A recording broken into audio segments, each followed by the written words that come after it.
about screencasting. As you can see, this is the PDF that we're talking about screencasting, and it's talking about Microsoft Teams as a solution. So what we're saying here is that this works fine, but as you can tell on the left here, I'm using a different tool to draw, and this tool is allowing me to record my camera, move it around and so on, so it's out of the way of where I'm actually going to put my content. So I quite like this tool, and I'd like to share it with you, if I may. So you can see that this is a program here. It has a pause button. Of course, if I keep talking after pressing the pause button, you can't see it, but I think it's quite important to the people who are doing their lecture. That has come back quite strongly in the feedback, that they would like a pause button. They would also like simplicity and to edit. So I'm going to show how it fulfills those two things as well. Let me pause for a second. Now I'm going to resume.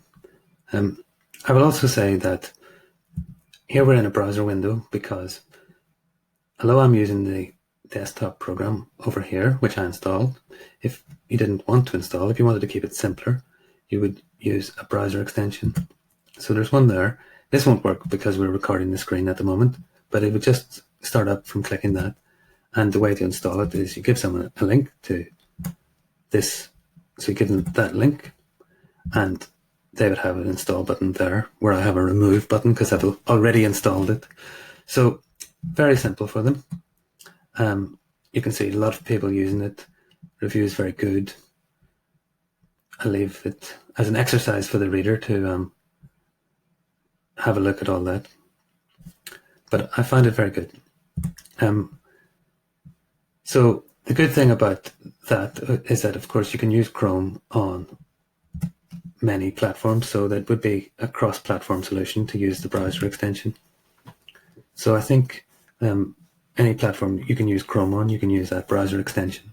So it'll solve it for Mac, which I've definitely tried myself, and I believe it will solve it for Linux, although I don't have a Linux box myself to try it on. Worth finding out, I suppose. Let's have a look over here then at what we might do next. Here I've gone to the website itself. You obviously set up a username and so on, but it's not a big deal to do that. And I have the Pro version because the pricing is very good for education. You get the Pro version because it's free for education, and it's not just free for a bit, it is a permanent change. So that is very nice, and it wasn't a problem.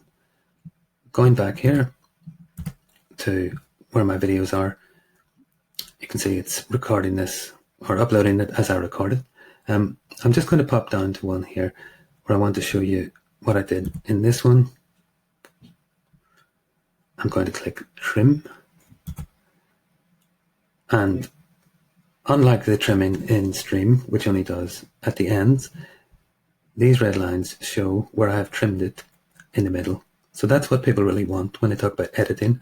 And as you can see, it's non-destructive. So I can start trimming here. I'll get a little playhead. I can put it in there, listen to it, of course, do it with a bit more finesse than this. You've got some real precision there. And you can click remove, so on. So that's no problem. I'm not going to trim it any further because I'm already happy. But if I wasn't happy, I could even revert to the original. Non-destructive, I like it. So I'm going to cancel that and go back to my videos.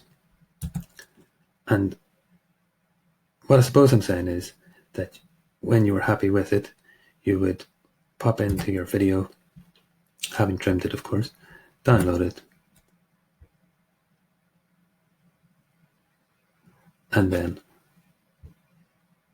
downloaded it, you would hop over to Microsoft Stream, where I'm doing something else, upload a video, and drag your file there, sit there, So no problem. You're getting the best of both worlds because you still have the original on that other platform, but you're uploading the edited version here, and there's no confusion between them. You're getting the subtitles on stream. You're using stream. I think it works nicely, and not really anything more to say, really. I